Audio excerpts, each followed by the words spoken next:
మొంతా తుఫాన్ కారణంగా రాష్ట్రంలో నష్టపోయిన రైతుల్ని ఆదుకోవడానికి ప్రభుత్వం సిద్ధంగా ఉందని మంత్రి అచ్చెన్నాయుడు స్పష్టం చేశారు.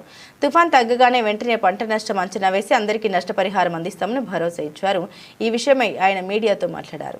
రైతాంగానికి సంబంధించి ఇక్కడ మనకి 1,10,000 హెక్టార్లలో వరుంది.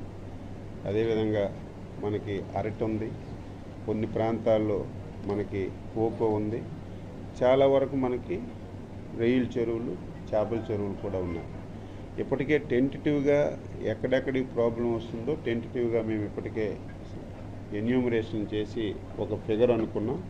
మనకి రేపు సైక్లోన్ వచ్చిన తర్వాత ఈరోజు ఇక్కడే కాదు, ఆంధ్రప్రదేశ్ రాష్ట్రంలో ఏ ఒక్క రైతు కూడా ఆందోళన చెందవలసిన అవసరం లేదు. నేను మొదటే చెప్పాను, ప్రకృతి వైపరీత్యాన్ని ఆపే పరిస్థితి ఎవరికీ లేదు. కానీ వైపరీత్యం వచ్చిన తర్వాత ఎవరైనా సరే రైతులు నష్టపోతే డీటెయిల్గా ఎన్యూమరేషన్ చేసి వాళ్ళకి నష్టపరిహారం ఇవ్వడం ఒక ఎత్తు. ఇప్పటికే ఆచార్య ఎన్జీ రంగా విశ్వవిద్యాలయంలోని సైంటిస్టులను అందరినీ రెడీ చేశాం.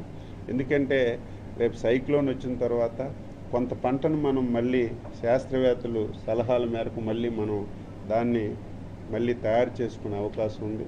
మళ్ళీ దాన్ని మనం ముందుకు తీసుకొచ్చే అవకాశం ఉంది. కాబట్టి శాస్త్రజ్ఞులను కూడా పెట్టి ఏ రకంగా మనం మళ్ళీ పంటను కాపాడుకోవాలి, ఒకవేళ కాపాడుకోలేకపోతే తప్పనిసరిగా ఈరోజు వరికి కానీ, అదేవిధంగా అరటికి కానీ, కోకోకి కానీ